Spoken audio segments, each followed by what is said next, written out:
Joining me now is Secretary of State and National Security Advisor Marco Rubio. Secretary Rubio, welcome back to Meet the Press. Thank you. Thank you for being here. So heading into the meeting with President Putin on Friday, President Trump said he wanted a ceasefire agreement. Now he is saying he wants a broader peace deal. We know that Ukraine, we know that European allies want a ceasefire first. Is a ceasefire now off the table, Mr. Secretary? No, it's not off the table. I think what the president said, in fact, you just read it on the air a few moments ago, it was agreed to by all that the best way to end this conflict is through a full peace deal. There's no doubt about that. I mean, who would be against the fact if tomorrow we came to you and said we have a full peace deal and it's done? I think that's the best way to end the war. Now, whether there needs to be a ceasefire on the way there, well, we've advocated for that. Unfortunately, the Russians, as of now, have not agreed to that. But the ideal here, what we're aiming for here is not a ceasefire. What we ultimately are aiming for is an end to this war. Well, I want to drill down on that exactly and what happened, because as you just heard before the meeting with President Putin, President Trump warned there would be, quote, very severe consequences for Russia if it didn't stop the war. Here's a little bit more of what he said on the plane ride over. Take a look. I want to see a ceasefire rapidly. I don't know if it's going to be today, but I'm not going to be happy if it's not today. So what exactly changed? Is it that Putin would not agree to a ceasefire? Well, first of all, the Russians are already facing very severe consequences. There's not a single sanction that's been lifted. And not one. I mean, they're facing all the same sanctions that have been in place today. All the American support continues for Ukraine. And ultimately, look, if we're not going to be able to reach an agreement here at any point, then there are going to be consequences. Not only the consequences of the war continuing, but the consequences of all those sanctions continuing and potentially new sanctions on top of it as well. But what we're trying to do right now is end the war. And in order to end a war, you've got to give every opportunity that exists. You have to be open to any opportunity that exists to bring it about. And here's the thing to remind everybody. And when the president says this is not our war, but let's be frank, this is not our war. The United States is not in a war. Ukraine is in a war, and we've been supporting Ukraine. We happen to be in the role of the only country in the world, with the only leader in the world, that can actually bring Putin to a table to even discuss these things. Now, the president has traveled, all the way to Alaska, all the way back, has dedicated months and months of work, him, our entire team on this matter, because we want to see an end to the war. But if tomorrow the war continues, life in America will not be fundamentally altered. So I think that what we have to understand is that this has been a priority for this president because he wants to promote peace. He wants to promote the end of a war. And I think we should be happy that we have a president that's trying to promote peace and bring a war to an end. Mr. Secretary, let's look at the state of the war. It's really captured in this chart. I want to put it up on the screen for our viewers. It shows that Russian attacks on Ukraine have nearly doubled since President Trump came into office. And in fact, in July, Russia launched more than 6,000 missiles and drones. That's the highest amount of attacks since the war began. What do you say to Ukrainians who worry that without a ceasefire in place, you are giving Putin more leverage at the negotiating table and a green light to drop more bombs? Well, the problem with that is that we've been asking for a ceasefire for a long period of time. We think usually it's very hard to negotiate when you're in the middle of hostilities. But that said, the only way to have a ceasefire is for both sides to agree to stop firing at one another.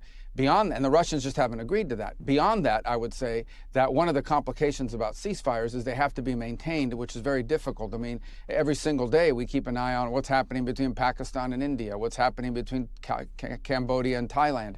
Ceasefires can fall apart very quickly, especially after a 3.5-year war like what we're facing now. But I don't think anyone disagrees that the ideal here, what we're aiming for, is not some permanent ceasefire. What we're aiming for here is a peace deal, so there's not a war now and there's not a war in the future. But why not impose more sanctions on them and force them to agree to a ceasefire instead of accepting that Putin won't agree to one? Well, first, I think that's something that a lot of people go around saying that I don't necessarily think is true. I don't think new sanctions on Russia are going to force them to accept the ceasefire. They're already under very severe sanctions. I think that it should be. You could argue that could be a consequence of refusing to agree to a ceasefire or the end of hostilities. But there is no evidence that more sanctions, because sanctions take months and sometimes years to bite. And we may very well wind up in that place. I hope not, because that means that peace talks failed. But we have to give every opportunity for peace a chance in this particular case. And that's what we're trying to do here. And so those options remain to the president. The minute he takes those steps, all talk stop. The minute we take those steps, there is no one left in the world to go talk to the Russians and try to get them to the table to reach a peace agreement. So that moment may come. I hope not, because I hope we get a peace deal. But so, Mr. Secretary, a lot of people have heard President Trump threaten sanctions for months, and they are wondering, are they empty threats? Why hasn't he punished Putin to date for this war since taking office? Well, again, every single sanction that was in place on the day he took over remained. And the impact of all those sanctions remain. You know, when the Russians landed in Alaska, they were there to refuel. They had to offer to pay in cash to refuel their airplanes because they can't use our banking system. They face consequences every single day. But the bottom line is that has not altered the direction of this war. That doesn't mean those sanctions are inappropriate. It means it hasn't altered the outcome of it. And here's what we do think is important, and that is that we end this war. To end this war, you have to be able to engage with the Russians. As much as people may not like it, as distasteful as people may find it, the only way to end this war is to get the Russians to agree, as well as the Ukrainians, but the Russians to agree to a peace deal.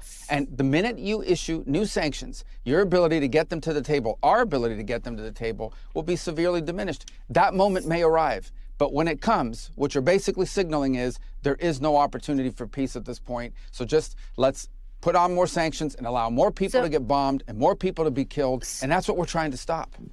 So, Mr. Secretary, what will Russia have to give up? What concessions will Russia, the aggressor, have to make as a part of this peace agreement? Well, that's what these negotiations are about. And as you can imagine, everybody goes into a negotiation wanting 100% of what they want. That includes Ukraine, but obviously the Russians. And the only way to reach a deal on anything, whether it's in business or in politics or in geopolitics, the only way to reach a deal is for each side to get something and each side to give something. And that's been very difficult. If it was easy, this wouldn't have been going on for 3.5 years. Understand, the longer these wars go on, the harder they are to end, unfortunately, because one side is always looking for leverage on the other, in this particular case, the Russian side as well. And so I think that's the core of what we're trying to work through here. That's why Zelensky's coming tomorrow. That's why European leaders are coming tomorrow. That's why the president called them from the airplane, spent 2 hours in the middle of the night talking to them. And that's why we've been engaged with them every step of the way, is we are trying to find what can we get to that both sides can agree on. And it's been difficult. This is a hard issue set, but we're dedicating a lot of time to it. And the president deserves credit for dedicating time to it. And I understand that these negotiations are ongoing, but can you name one thing that President Trump is asking Russia to give up in order to get peace? Well, I'm not going to disclose those things, because if we do, then you can imagine the negotiations could fall apart. These negotiations, look, I know everybody wants to know what's happening, and to a certain degree that's important. But what's more important is that these negotiations work. And for us to run to the press, like you see these leaks sometimes that are completely inaccurate, and in many cases, sometimes you see leaks out there that undermine the negotiations. Okay, these negotiations, in order for them to be successful, require for us to allow both sides to agree to potential concessions or discuss potential concessions without it finding its way in the public sphere and creating all kinds of internal problems for one country or the other country. So here's the bottom line. We all know what the elements of such a deal. There has to be talk about what the territories are going to look like and what the border lines are going to look like at the end of this conflict. There has to be talk about Ukraine's legitimate desire for security in the long term to make sure they don't get invaded again. There has to be talk about how Ukraine is rebuilt, and how do you rebuild a country that's been attacked as often as it has over the last 3.5 years. These are all key elements of any agreement. We understand that. And each side is, if there's going to be a deal, each side is going to have to give up on something. That's just a fact. Mr. Secretary, I want to show folks what Ukraine looks like right now. This is a map of Ukraine. That red section there, that's the area currently under control by Russia. It's about 20% of the entire country. There are reports that Putin is asking to keep all of this territory in a potential deal. Is that what's being discussed? Can you confirm that?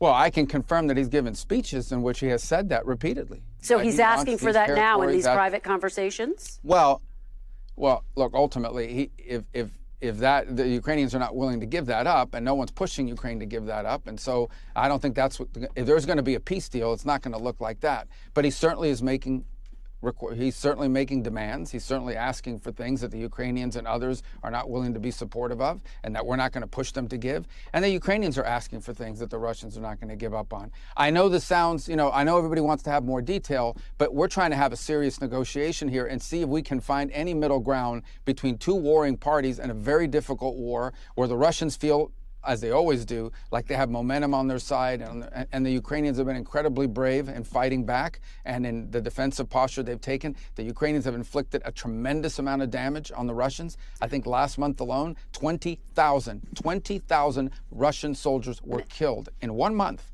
in this war. So the Ukrainians have inflicted tremendous amount of damage on the Russians as a result of this. Both sides are very dug in. This is a difficult one, but we're going to continue to work on it because the president's made it a priority to try to end the war that should have never happened. Mr. Secretary, you were one of the few people in that room with President Putin and President Trump.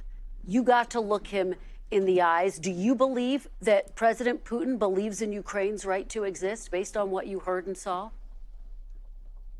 Well, look, I wasn't playing any of those games about looking people in the eye and trying to read their minds. I'm reading actions. And that's what we're looking at is actions. What will you agree to? What will you commit to? And what will you follow up on? And in order for this war to end, Russia will have to take actions. Ukraine will have to take actions. Ukraine's partners and allies will have to take actions as well to enforce that peace in the long term. That's what we're interested in. Not all, I get all the drama around this stuff, but at the end of the day, we are talking about a war in which people are being killed and maimed every single day, in which a country has been dismembered by 20%, as you've just pointed out, and it's really important to bring this war to an end. This war doesn't get better. It gets worse as time goes on. It gets worse. It actually threatens to spill over into other areas. So it needs to be stopped. That's why the president's made it a priority. And that's what we're focused on. Concrete actions by both sides, especially the Russian side, to bring this conflict to an end. And we're going to do everything we can to make it happen. Is it possible? I don't know, but we're going to try. We've tried. We've spent a lot of time on this issue. We have a lot of other issues to focus on, but the president's made this a priority, and he deserves credit for that. Mr. Secretary, a couple more questions, and we're almost out of time. NBC News is reporting this morning that NATO-like security guarantees for Ukraine were discussed as a part of this agreement. Can you tell us what role would the United States play in such a security agreement? Well, there'll have to be some security guarantees for Ukraine, right? I mean, it's one of their fundamental demands is that if this war were to end, they have to make sure this never happens again. They don't want to get reinvaded. They don't want to wait 3 or 4 years from now and find another, war on their hands. So there's going to have to be some security guarantees as part of it. How that's structured, how that's built, what our role will be, that'll be the kinds of things we'll have to work through. But again, that is going to be a key element of this deal. And it is something that in order for there to be a peace, the Russian side is going to have to accept that Ukraine is a sovereign country that has a right to defend itself and has a right to enter into alliances with other countries to defend itself. How that's constructed, what we call it, how it's built, what guarantees are built in there that are enforceable, that's what we'll be talking about over the next few days with our partners who are coming in from overseas tomorrow for a series of meetings and in the days to come. We had a long phone call about this yesterday with several of the national security advisors from various countries in Europe. Mr. Secretary, I want to play something you said about President Putin. This was right after the invasion in March of 2022. Take a look. This guy lies, habitually lies. He's never kept a deal they've ever signed, and he lies all the time. And I don't know why, but he plays us like a violin in the West, because the West wants to believe that you can cut a deal with everybody. You can't cut a deal with guys like this. He's a professional, experienced liar. Mr. Secretary, given that, what makes you think that if you are able to reach a deal with President Putin, that he would stick to it, based on, as you just said, he's a liar? Well, that's the point. That's why the deal has to have enforceable mechanisms in it. That's why the deal has to have things like security guarantees. That's the point I was making a few minutes ago when you were asking me about looking someone in the eye. What's important here is actions, not words, not paper, document. Those are all important. Those are elements of a deal, but they have to be enforceable. They have to be verifiable. They have to be enduring. There's no point here in signing a deal that's going to be violated in 3 or 4 months. There's no point in doing that. It actually would make things worse. So that's why this is such a difficult thing. Not only do you need a deal that's verifiable, that's enforceable, and that's enduring. If you don't achieve that, then I think you could have a ceasefire for a few months, a few weeks, and then the war will start again and more people will die. That's not the outcome we're interested in. That's not the outcome anyone wants. So that's why this is so difficult. All right.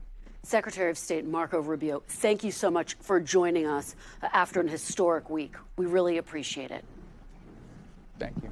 We thank you for watching, and remember, stay updated on breaking news and top stories on the NBC News app or watch live on our YouTube channel.